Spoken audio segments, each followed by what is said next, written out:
We're here at Lowcountry Live. We are friends, of course, to all animals. And today, Dr. Ruth Roberts from Sun Dog Cat Moon Veterinary, I love that name, is here to talk about vaccines for your pets, which are one of the critical and which ones we can go without. Dr. Roberts, thank you so much for joining us. Now, our pets need to be vaccinated sometimes every year and then sometimes maybe every other year? That's right. It just depends on, well, first of all, the age of the pet. So obviously younger pets, puppies and kittens, there's a little bit more frequency to start with. But older pets may not need them every year. There are some vaccinations that do need to be boosted annually, so we're going to work through that a little bit today.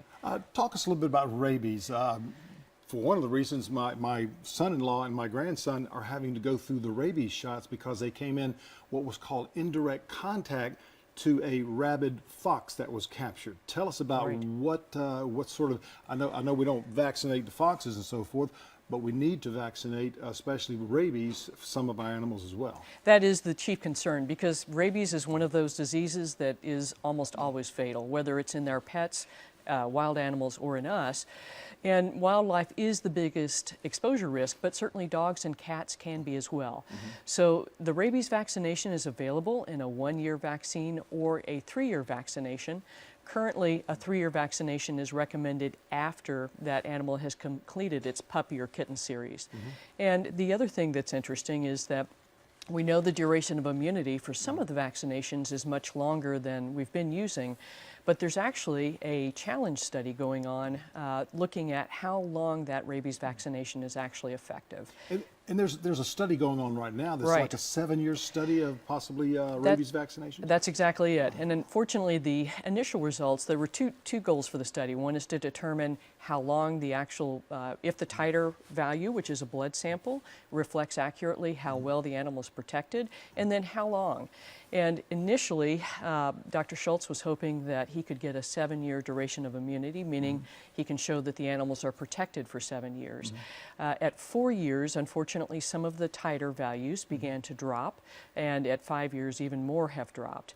What is known is that the cell-mediated immunity, which is sort of the global immune system in the body, does offer some protection, but what is not known for certain is that it would protect that animal from a live challenge. So that's kind of the next step, is to figure out if those pets with the dropped titers are actually still protected or not. Now, with all the animals that you have coming in to your veterinarian clinic and the wonderful works that you do there, what are some of the things that maybe an owner either overlooks, doesn't pay that close attention to when it comes to vaccinations with their animal?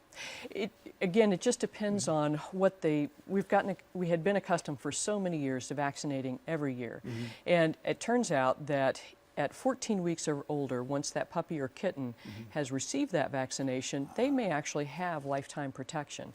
And so that's where titers or blood tests can come in handy.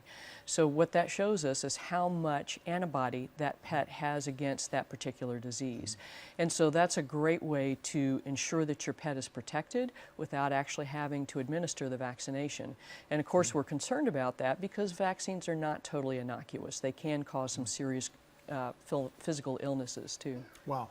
Tell us about the cell-mediated immunity. What is that? So it's sort of the global immune system. It's your ability to respond to threats that are sort of random. So if you cut yourself accidentally, you are going to have some bacteria go in that cut, and your cell-mediated immune system is what allows you to prevent that from being a problem. Okay. With the animals, all the different animals that you have coming in once again, and you see dogs and cats and so forth, not just with immunizations, but kind of getting away from immunizations a little bit. What are some of the things that maybe owners neglect with taking care of their animals sometimes? Maybe flea control, maybe Lyme's disease? Interestingly enough, we've gotten a lot more lackadaisical about heartworm prevention. Yes. And the issue is that there are several species or little subsets of heartworms that actually have become resistant to some of the heartworm preventives. So because of that, it's become crucial to make sure that heartworm prevention is given every 30 days and that your pet is tested regularly. Unfortunately, we've seen some pets come positive on some questionable, maybe missed doses, maybe not missed doses. So it's imperative to make sure that happens. Unfortunately, in this area, heartworms and mosquito go hand in hand, and right now we have a boon crop of mosquitoes. They're nasty little boogers, aren't Yes, they are. Oh, my goodness. Yeah. Dr. Ruth, thank you so much My for joining pleasure, us today. Tom. Thanks so much. Appreciate that. We've got more coming up in just a moment, but first let's take it over to John Bruce. Trial Tuesday.